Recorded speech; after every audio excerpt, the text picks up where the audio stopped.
नमस्कार। आज की हमारी इस चर्चा में आपका बहुत बहुत स्वागत है। आज हम एक ऐसे टॉपिक पर बात करने वाले हैं जिसे हम रोज़मर्रा की ज़िंदगी में देखते तो हैं, लेकिन शायद ही कभी उस पर गहराई से सोचते हैं। आपने अक्सर सुना होगा कि बच्चा बड़ा हो रहा है, लेकिन क्या उम्र का बढ़ना या शरीर का बड़ा होना ही सब कुछ है, या कहानी कुछ और भी है? आज हम इसी गुत्थी को सुलझाएंगे। हम बात करेंगे वृद्धि यानी ग्रोथ और विकास यानी डेवलपमेंट के बीच के उस गहरे अंतर की, जो हमें महज शारीरिक रूप से बड़ा होने से लेकर एक समझदार इंसान बनने तक का सफर तय कराता है। तो चलिए इस विषय की गहराई में उतरते हैं और शुरुआत करते हैं एक बहुत ही दिलचस्प सवाल से। क्या सिर्फ बड़ा होना ही विकास है? इस सवाल का सटीक जवाब ढूंढने के लिए मैं आपको मध्य प्रदेश के एक छोटे से गांव में ले चलता हूं। वहां एक बहुत ही जिज्ञासु सा लड़का रहता है, आरव। आरव के दिमाग में हमेशा एक बात घूमती रहती थी कि आखिर एक छोटा सा बच्चा बड़ा होकर इतना समझदार और जिम्मेदार कैसे बन जाता है। क्या ये सिर्फ गुजरते वक्त का कमाल है? तो चलिए आरव की इसी उलझन के जरिए हम इस पूरे कॉन्सेप्ट को डिकोड करते हैं। भाग एक बीज की प्रेरणा। आप कहानी में एंट्री होती है आरव के स्कूल के एक नए टीचर की, मोहन सर। मोहन सर की सबसे खास बात पता है क्या थी?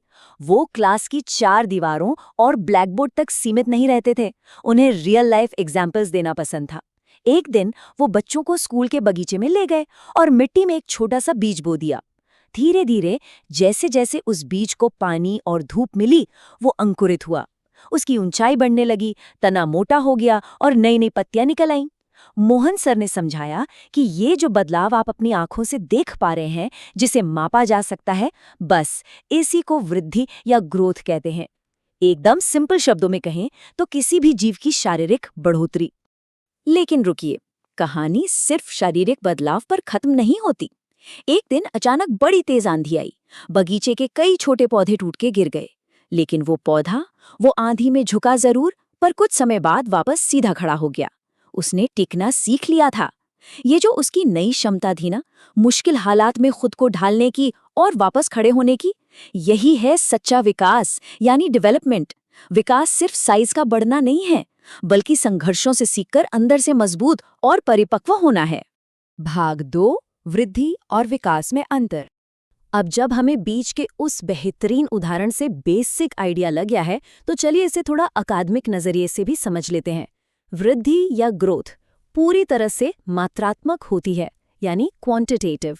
इसमें आपके आकार, वजन, लंबाई और मांसपेशियों का बढ़ना शामिल है।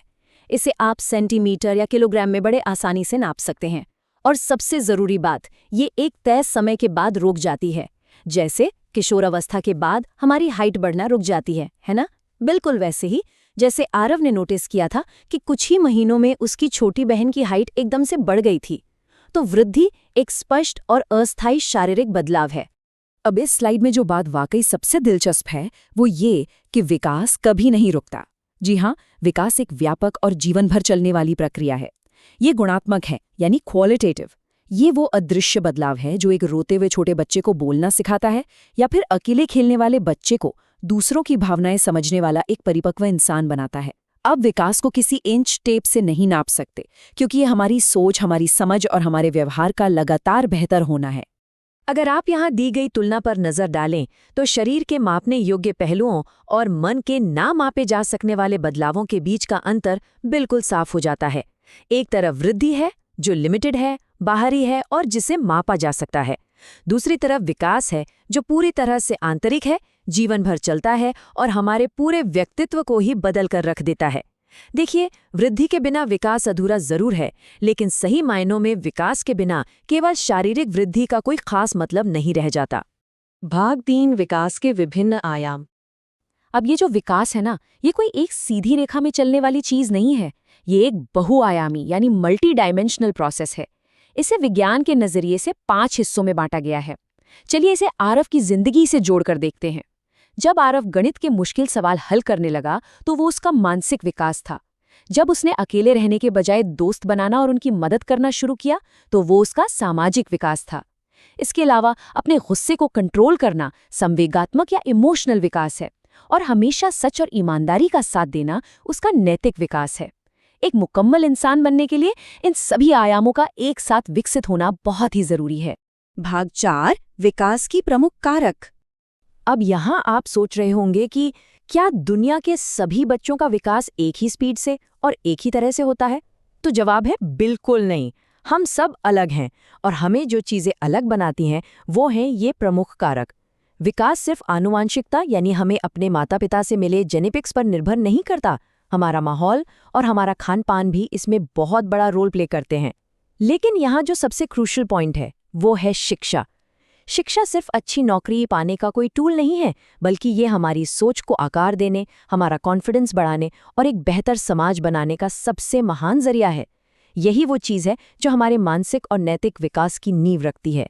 भाग 5 संघर्ष से सफलता तक। चलिए अब इन सभी एकेडमिक बातों को वापस आरव की कहानी से जोड़ते हैं और चलते हैं उसकी जिंदगी के एक बहुत ही चुनौतीपूर्ण दौर में। इस टाइमलाइन को देखिए। आरव का सफर बचपन की उस मासूम जिज्ञासा से शुरू हुआ था। फिर किशोरावस्था आई जहां तेजी से शारीरिक बदलाव हुए। लेकिन उसके संपूर्ण विकास का असली टेस्ट तब हुआ जब अचानक उसके पिता बहुत बीमार पड़ गए। पूरे परिवार पर एक गहरा आर्थिक संकट आ गया। ये वो पॉइंट था जहां महज शरीर का बड़ा होना किसी काम नहीं आ सकता था। यहां उसे जरूरत थी अपने विकास के हर एक आयाम को इस्तेमाल करने की। उस मुश्किल भरे वक्त में जब उसकी पढ़ाई लगभग छूटने ही वाली थी, तब आरव की माँ ने उसे एक ऐसी सलाह दी जिसने सब कुछ बदल कर रख दिया। उन्होंने कहा, कठिनाइयां इंसान को मजबूत बनाती हैं। सच कहूं तो ये इस पूरी कहानी का सबसे भावुक और टर्निंग पॉइंट है। इसी एक लाइन ने आरव के अंदर इमोशनल और मॉरल डेवलपमेंट की एक नई आग जला दी। उसे ये समझ में आ गया था कि हालात से भागना कोई सल्यूशन नहीं है, बल्कि डटकर उनका सामना करना ही असली विकास है। और ये बहुत ही शानदार तरीके से इस बात को साबित करता है कि असली परिपक्वता क्या होती है। आरव ने हार नहीं मानी। उसने दिन में काम करना शुरू किया और रात रात भर जागकर अपनी पढ़ाई जारी रखी। जरा सोचिए, उस भयानक मेंटल प्रेशर के बीच लगातार डटे रहना कोई मामूली बात नहीं है।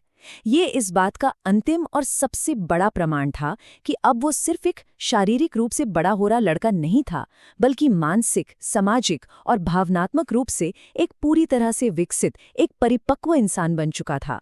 भाग 6 सच्चा विकास क्या है। और कहते हैं ना कि कड़ी मेहनत कभी बेकार नहीं जाती। उसके इस अथक संघर्ष ने उसे उसकी मंजिल तक पहुंचा ही दिया। कई सालों की दिन रात की मेहनत के बाद आरव उसी स्कूल में एक टीचर बन गया, जहां से उसने खुद मोहन सर से वृद्धि और विकास का वो पहला पाठ सीखा था। देखिए, कहानी यहाँ कितनी खूबसूरती से अपना एक पूरा चक्र यानी फुल सर्कल पूरा कर लेती है। अपने पहले ही दिन आरव नए बच्चों के सामने खड़ा होता है और उन्हें बिल्कुल वही बीच की कहानी सुनाता है। ये हमें सिखाता है कि सच्चा विकास अपने तक सीमित नहीं रहता, बल्कि वो ज्ञान को आगे बढ़ाने, जिम्मेदारी उठाने और अपने समाज की निस्वार्थ सेवा करने में जाकर ही पूरा होता है। अब हम अपनी इस चर्चा के बिल्कुल आखिर में आ गए हैं और जाते जाते ये सवाल मैं आप सभी के लिए छोड़ना चाहता हूँ। यदि पेड़ छाया न दे तो उसका क्या लाभ? सोचिए जरा, जिस तरह सिर्फ लंबाई में बढ़ना एक पेड़ की सार्थकता नहीं है, बिल्कुल उसी तरह केवल उम्र और शरीर का बढ़ना हमारे जीवन का कोई अंतिम लक्ष्य नहीं हो सकता।